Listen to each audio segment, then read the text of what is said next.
Sempat dinyatakan tidak memiliki penyebaran kasus. Kota Bengkulu saat ini dinyatakan ikut berwabah penyakit ngorok yang menyerang hewan ternak sapi dan kerbau.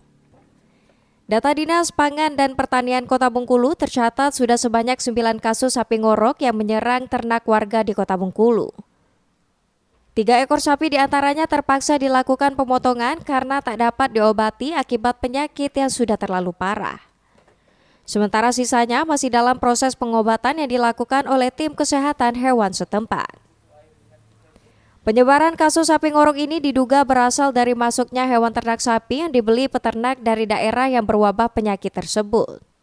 Ada sapi yang memang dikirim ya istilahnya gitu ya. Misalnya si Belanti itu tadi membeli sapi dari daerah kasus.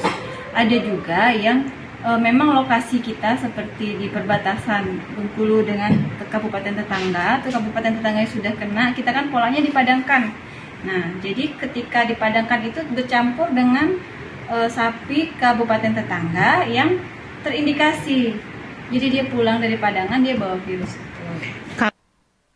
Peternak diharapkan untuk sementara waktu tidak membeli sapi dari daerah terdampak wabah, guna mencegah penyebaran kasus yang semakin meluas. Bayazir Al-Raihan, Kompas TV Bengkulu.